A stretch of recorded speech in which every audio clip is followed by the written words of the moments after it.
Okay, I'm back with assignment notes and a screencast. This assignment is focusing on putting arrows and text in your project. And what I've done here is I've taken a pretty normal student project from a previous class. I've exported two views, pretty normal looking views, and I've laid them out on a page. You notice here that I'm using the same font for this and this. This is an Avenir heavy font, and I'm using a little bit bigger size here than I am here.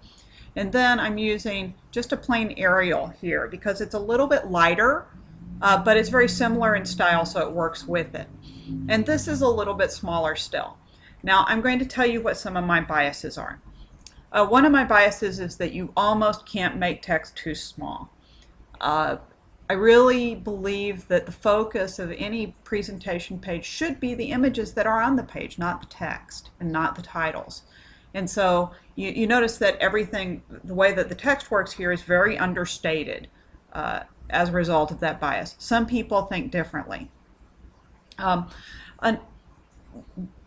that's the way I work. One of the other biases I have is that I like things to line up. I think it helps things to look uniform and neat to do that. So I'm using guides, which you know how to set those up, right? You go up here to View and you click in New Guide and you tell it where you want it, whether you want it to be horizontal or vertical, and I'm just going to put in a horizontal one just to show you.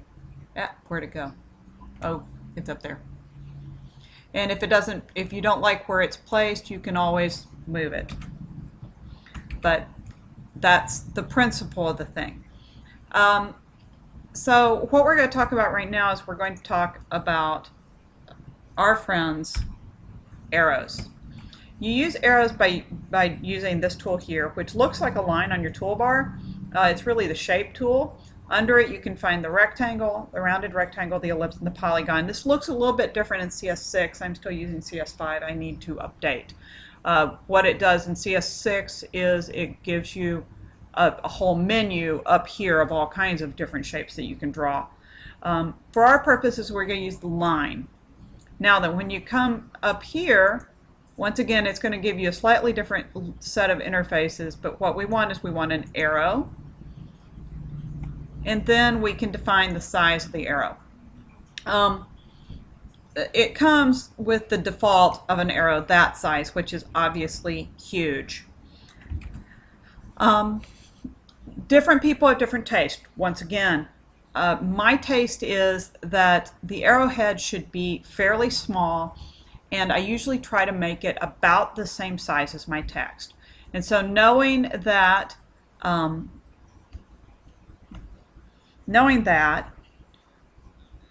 I also try to make the line weights pretty narrow as well, because I want the line weight to read very similarly to the weight of the line in the letter that's connecting to.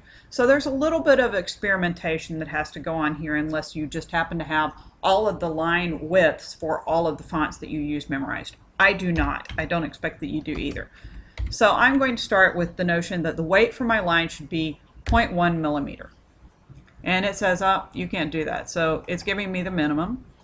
Now then, when drawing an arrow, one of the most important points is that the head of the arrow needs to be touching the object described. So in this case, I've already typed out, I have a cravat wall covering and what it is. And I'm just going to draw, whoops. Now that doesn't touch that, does it? Okay, so you have to remember that you're dragging the arrowhead to what it touches. Now then, at this point you can say, you know, that's a little bit too small, and change it. You can kind of change it to what you think it needs to be. Come on. And that looks pretty good to me. You may want it a little bigger. Most people will. Feel free to make it a little bigger, but what I want you to avoid is making arrows that are, you know, just obviously huge. Okay, nothing like that. And you may need to experiment a little bit, but the trick is that it needs to look in scale with the other objects in the room. So now I'm going to draw myself another little piece of text. Horizontal type tool, I'm going to go up here and I'm going to choose Arial, regular, and I believe I made that 11 point. And now I'm going to come over here and notice I've got a guide here for my lines, and I'm going to draw this for the sofa. So I want it to be so that it doesn't overlap very many things as I'm doing it. Great.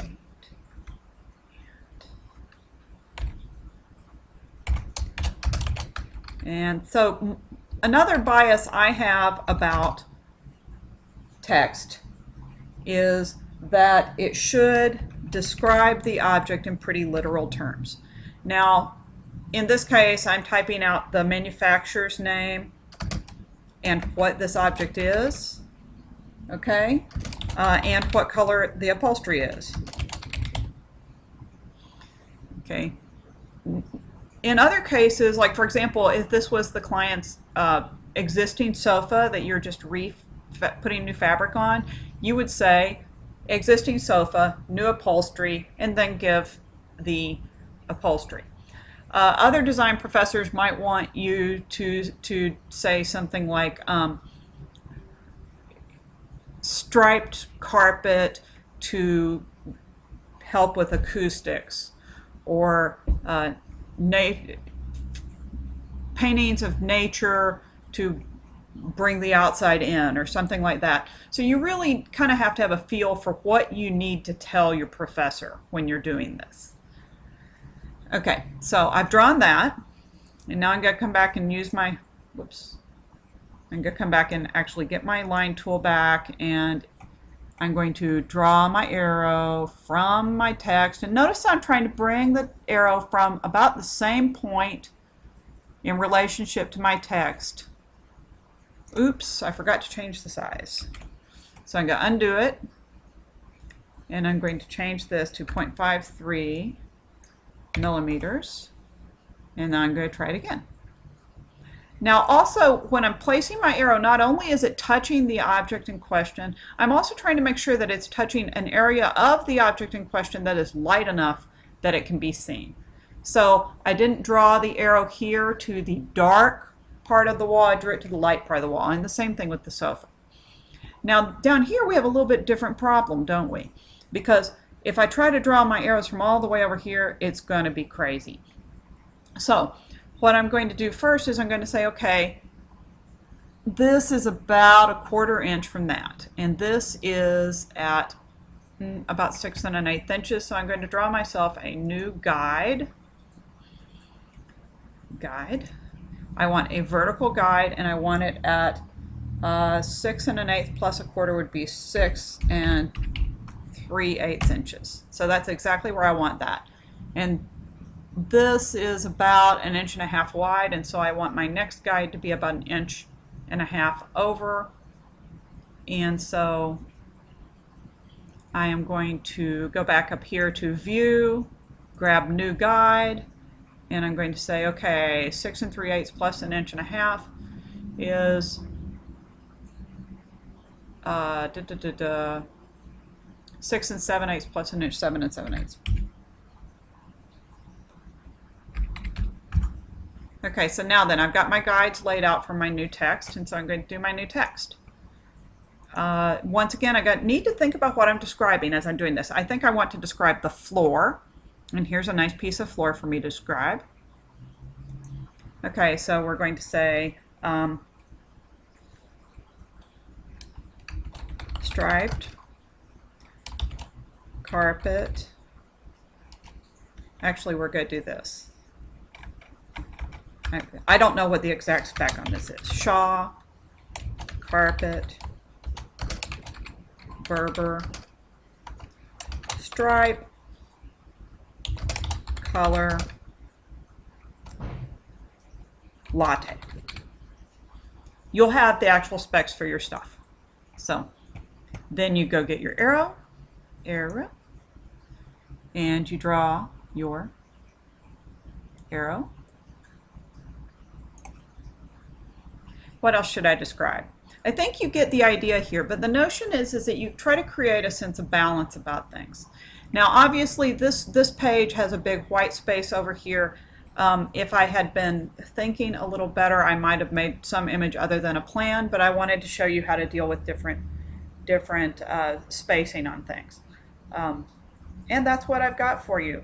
I hope that helps. The key points are, as always, consistency in line weight, consistency in placement, use your guides, and have fun with it. Those are the rules. Thanks a lot. Bye-bye.